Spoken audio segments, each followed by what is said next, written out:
In the late 19th century, there were many foreigners in China. In some areas of the country, they seemed to rule almost every part of Chinese society. Some Chinese people were very unhappy about this and started a special group or society to fight the foreigners. The people in this society were called boxers, because some of them studied Chinese martial arts. Martial arts were their special ways of fighting. They fought against the foreigners from 1899 to 1901.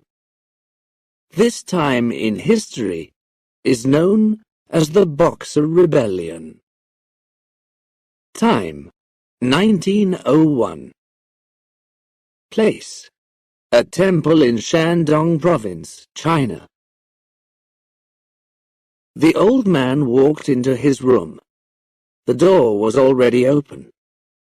Immediately he saw the small broken pots on the floor, and tears of sadness and anger filled his eyes. He was too late. The pots were not worth anything, of course, but they had contained the last of his honey. His special honey, made by his own bees. It was the honey that had given his students, the boxers, their strength. If a student ate some of this special honey, he became really strong for a short time. But no amount of strength could stop the guns. His students were now all dead. Now the foreigners took what they wanted. But the old man would not let them take everything. He had saved one very small pot of honey in his pocket.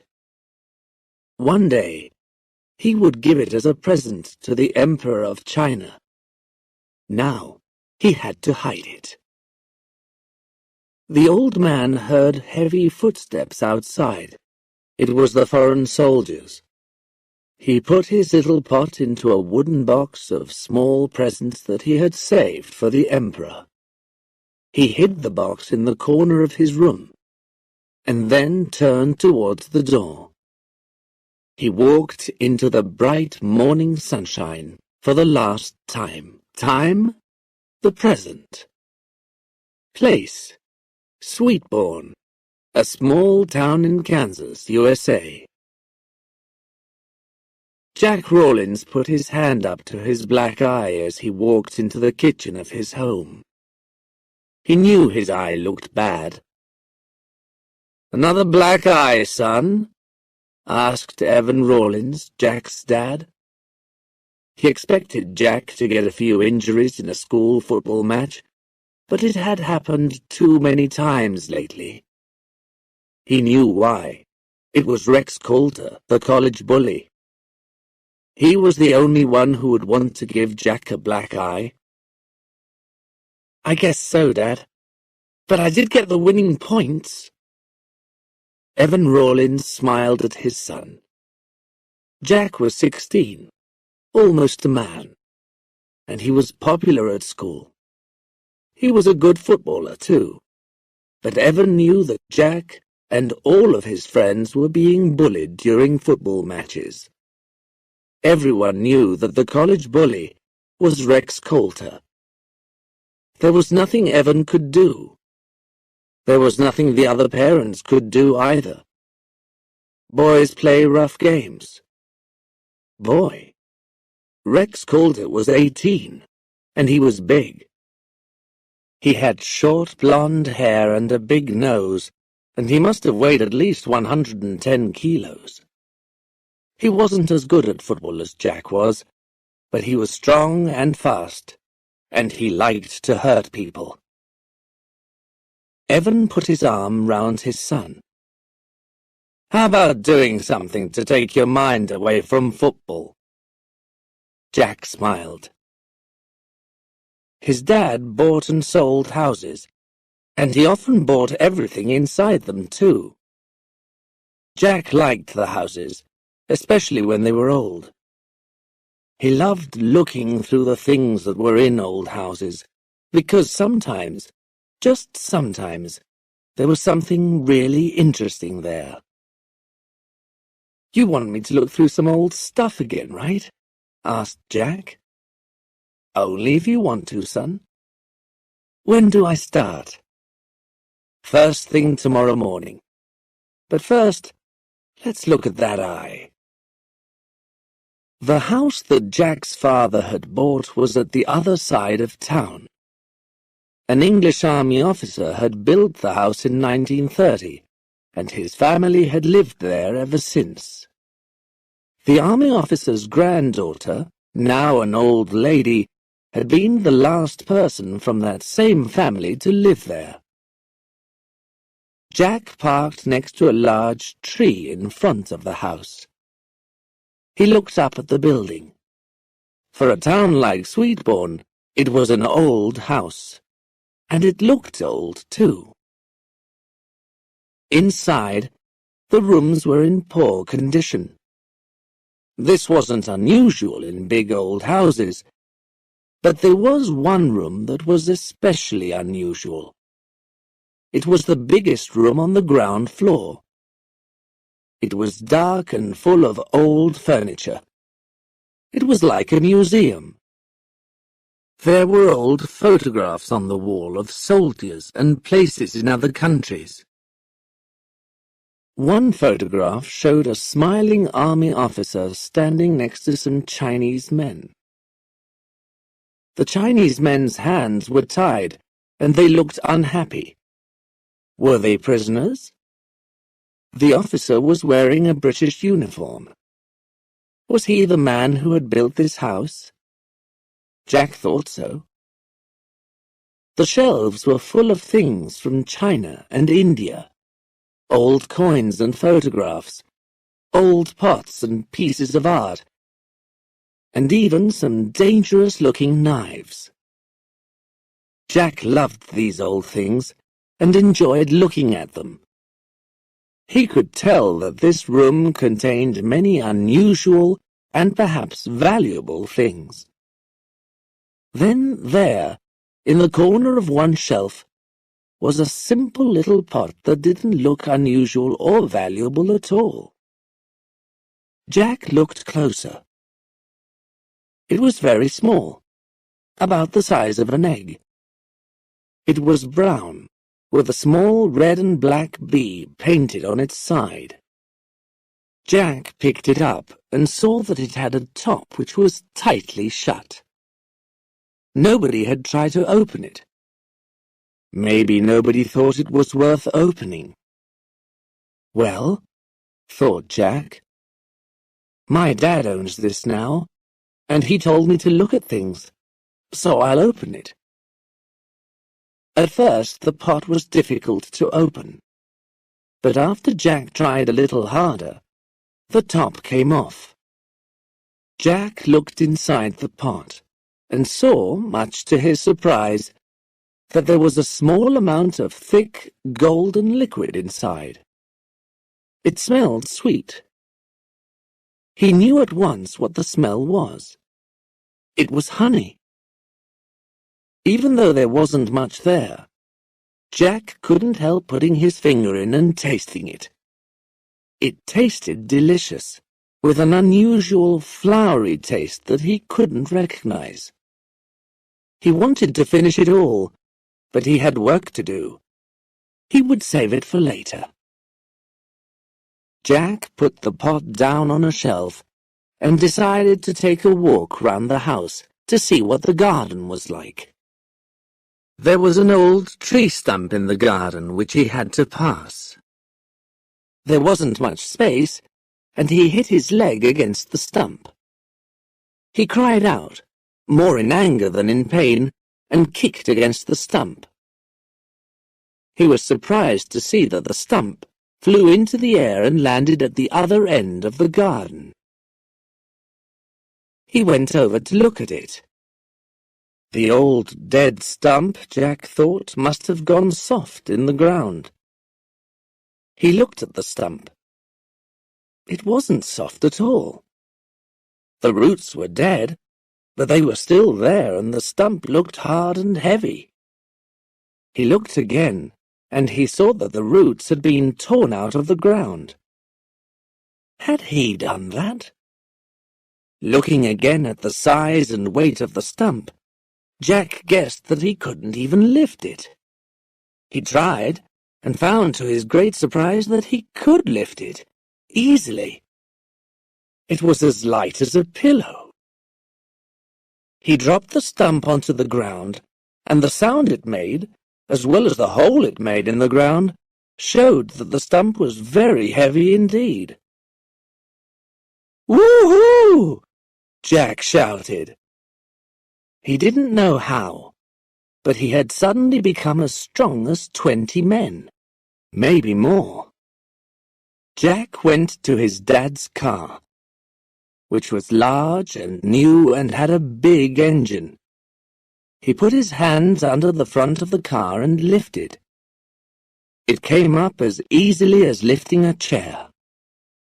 For the next 10 minutes, Jack went around the house, lifting every heavy thing he found. He was enjoying himself. Then, suddenly, when he tried to lift up a large stone in the garden, he couldn't move it a single centimetre. He tried his best, but it was no good. Jack's amazing new strength had left him as quickly as he had found it. He was normal again. It was that honey, Jack said to himself. It had to be. For some reason, the honey had given him great strength for a few minutes. Jack ran back to find the pot. There it was, still on the shelf. He closed the pot and put it into his pocket. He decided that it would be his secret until he decided what he would do with it. He wouldn't give it to his dad, at least not yet. Maybe that would be the right thing to do. But not just yet, Jack thought.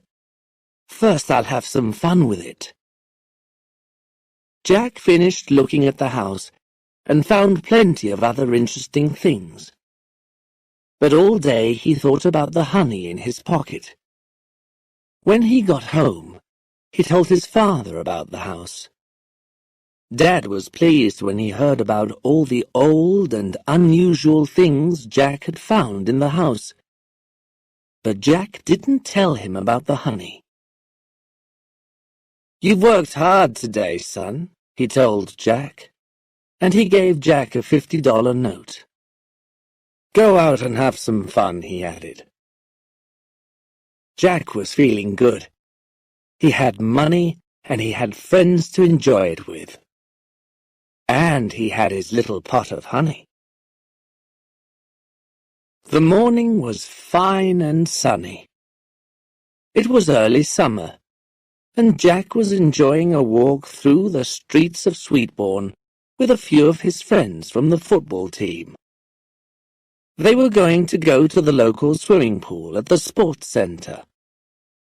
They were just going into the sports centre when they saw a large young man walking towards them. It was Rex Coulter. On his way, he pushed into Jack and almost knocked him down. "Hey, Rollin, watch where you're going," Rex called out. "You meant to do that," Jack told him. "I didn't see a little guy like you," said Rex. "You need to go to the gym and exercise a bit more if you want me to see you. You're so small I didn't notice you." Jack was quite tall, and he was healthy and strong too. But next to Rex, he did look small. Most people did, especially 16-year-old kids. But Jack was tired of Rex Coulter. "Why don't you just shut up, Rex?" Jack told him. Jack's friends went quiet. Had he gone crazy? They looked worried. Rex laughed. "Oh, yeah? Do you want to fight me and see? How about it, tough guy? Right now, huh?" Jack was feeling angry, but he wasn't feeling stupid. A street fight would just get Jack into trouble. He didn't want that. He wanted to fight Rex, but in some sport with rules.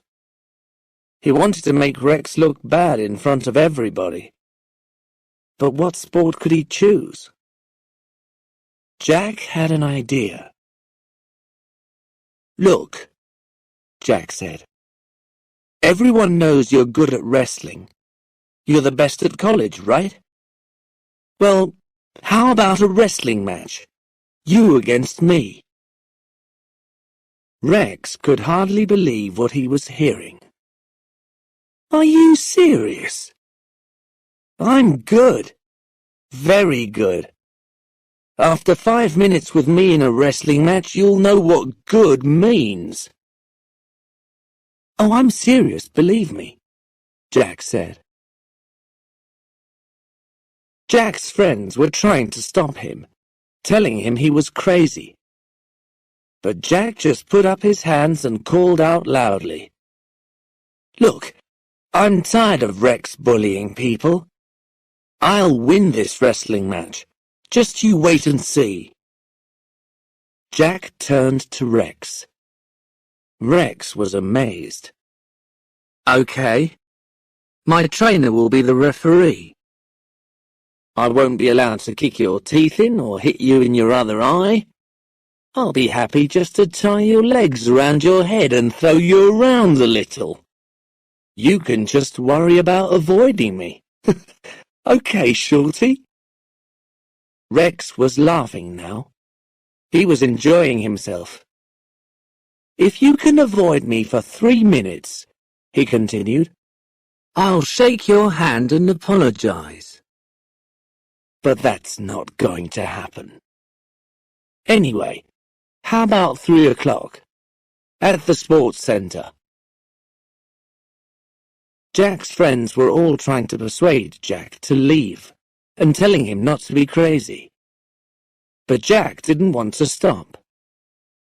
3 o'clock. I'll be there," he replied.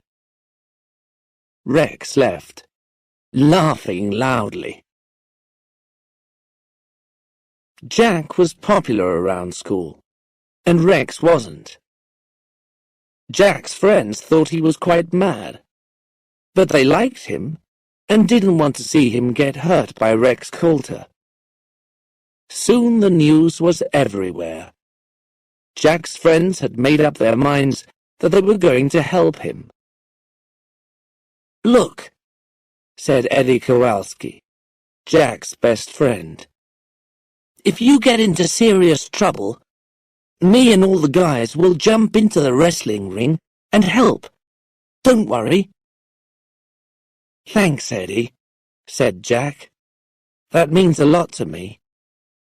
Now, how about a swim?" Dad was away looking at a house in the next town.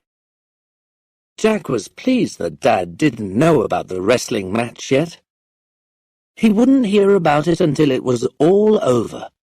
Then, later, he would be very happy to hear that his son had won a wrestling match against Rex Coulter. With the help of that little pot of honey, Jack just couldn't lose. Even if he didn't know about wrestling, he could just pick up Rex and throw him out of the room if he wanted to. And he did want to. Everybody wanted Rex Coulter to lose a match. It would be good for him to find out what losing was like for a change. Jack was actually looking forward to it. At 2 o'clock, Jack got his things and walked towards the sports center. It was still a fine day. The pot of honey was ready in his pocket. Eddie met him as he got to the high street. "I've told everybody to come. They'll all be there, Jack." "Hey, thanks, Eddie. Thanks very much. You know, Jack, we all think you're crazy to do this, but we love you for it. You know that, right?" "I know. Thanks. And I meant what I said before.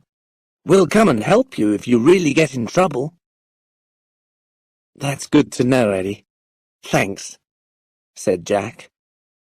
Hey, Eddie asked, do you want to come in my car?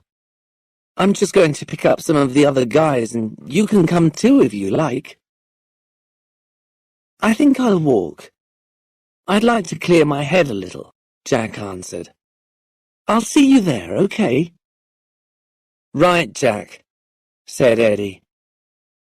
If you'd had a clear head earlier, you wouldn't be in this mess. That was what Eddie thought to himself. But he didn't tell his friend. It was too late for that. See you later. Good luck, Eddie said. Jack was alone. He wanted to be by himself for a while. He was sure the honey would work, but he still felt nervous. After all, Rex was fast and strong and big, and Jack didn't know a thing about wrestling. He felt in his pocket for the 15th time. Yes, it was still there. With the help of the honey, he couldn't lose against Rex. Suddenly there was a loud, dull bang, and it sounded like it came from nearby. What was it? Jack heard people screaming. He looked up the street and soon saw what it was. A woman was inside a car. The car had hit a wall and smoke was coming from the engine. It looked like the woman couldn't get out. Somebody shouted that a little boy had run into the road and the car had crashed to avoid him. The smell of petrol was everywhere. The woman was screaming. A man was trying to open her door. The car was burning and there was no way out. It was a horrible situation. Where were the firefighters? Nobody knew. Jack knew what he had to do. He got out his honey pot and opened it. There was only a small amount of honey. He needed some to fight Rex. But he also needed to save this woman. He decided at once that her life was more important, and ate all of it. He couldn't take any chances if he was to be sure of saving the woman. Jack ran over to the car and pushed his way through the crowd of people. He could see fire moving now, from the front of the car towards the woman inside. He had to move quickly. He got to the door, held onto the handle and pulled. The whole door came off, and the woman fell out. Jack helped her to run away from the burning car. 10 seconds later, the car exploded. "You saved my life," the woman cried. "But how did you—" "The door. I mean, it wouldn't move. I guess I just got the lock in the right position." Jack looked at her. With her blonde hair and large nose, now dirty with smoke, she reminded him of somebody. "What's your name, son?" she asked. Jack told her. Then he hurried off before she could say anything else. "I'm late for something. I've got to go. Bye," he shouted. Jack ran down the street. It was almost 3 o'clock and he had a wrestling match. But what was he going to do? He had used up all of his honey. He couldn't fight Rex without it. But wait, maybe, just maybe it was still working. Jack looked around for something to test himself on. He saw a parked car and tried to lift the front of it. It was no good. He just couldn't move it. Jack was back to his normal strength, and he had no more of the honey left. Rex Coulter was going to break his bones like biscuits in front of everybody. and there was nothing he could do about it. He could just go home, of course, but Jack didn't consider that for one moment. Nope, he would have to wrestle Rex Coulter, if only to show his friends that one should never give in to bullies. Not even huge and very strong bullies. He started to walk more slowly. The sports center was near now, and many of his friends were already there. In fact, there was already quite a crowd. "There he is!" somebody cried. Everyone shouted happily. "Wow," thought Jack. "I really do have a lot of fans.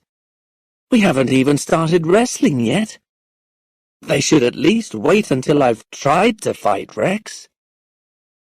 Jack remembered that Eddie had told him his friends might save him from real trouble.